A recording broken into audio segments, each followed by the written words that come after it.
नमस्ते, प्रणाम, राधे राधे। आई जा एगो प्यारा सा गीत लेके आइल बनी। अच्छा लगी तो प्लीज़ लाइक सब्सक्राइब शेयर जरूर करब जा और कमेंट में बताइब जा कि हमार गीत रउआ सबके कैसा लागल बा। तो देखा लड़की के कितना महत्व बा। जब लड़की घरे ना आवेली तो घरे लड़की बिना कितना सुना सुना लागेला। तो आई जा एक गीत के माध्यम से जानल जा।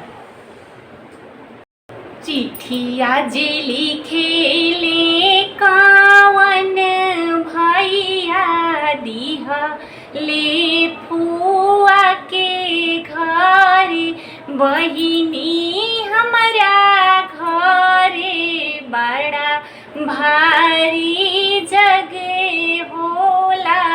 जग देखे आई जइहा बहिनी हमारा घरे बड़ा भारी जग होला।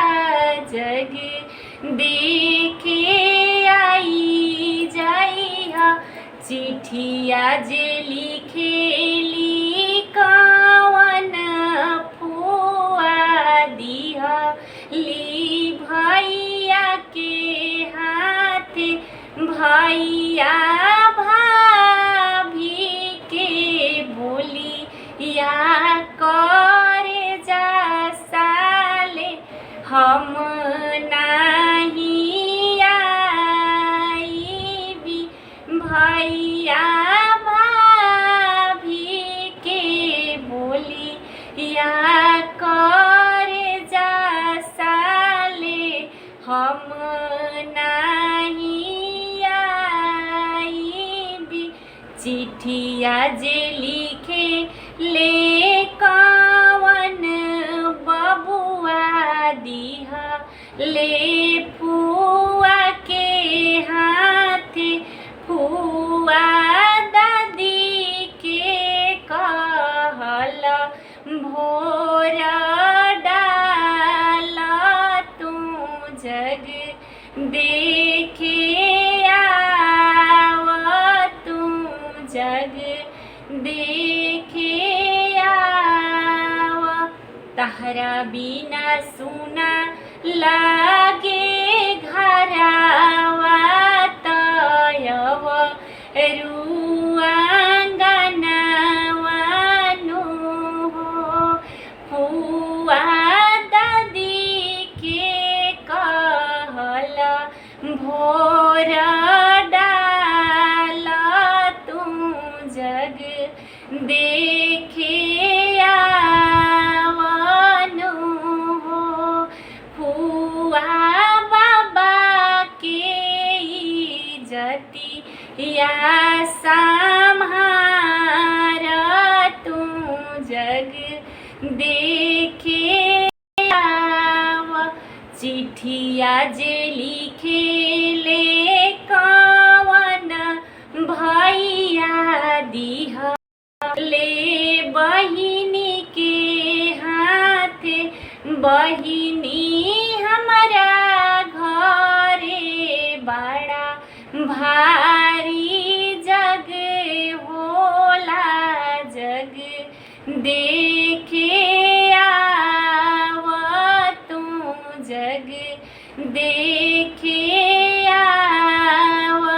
चिट्ठिया जे लिखेली मीना फुआ दिहा ली भैया के हाथे चिट्ठिया जे लिखेली गीतारीना फुआ दिहाली भैया के हाथे चिट्ठिया जे लिखे ली रेखा फुआ दिहाली भैया के हाथे भैया भाभी के बोली या करे जा साले हम नहीं आईबी इज्जत ना हम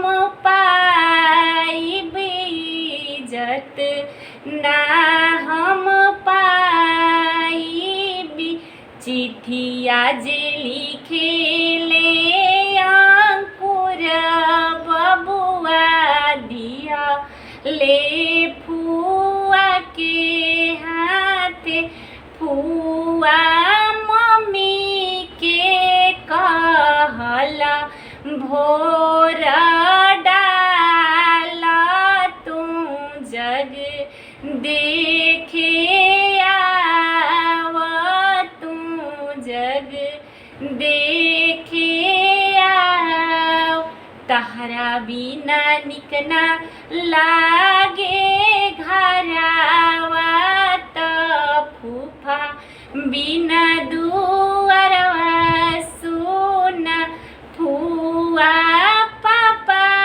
के इज्जती या सम्हार तू जग देखे आव तू जग देखे आव फुआ हमारो इज्जती या सम्हार तू जग देखे आव तू जग दे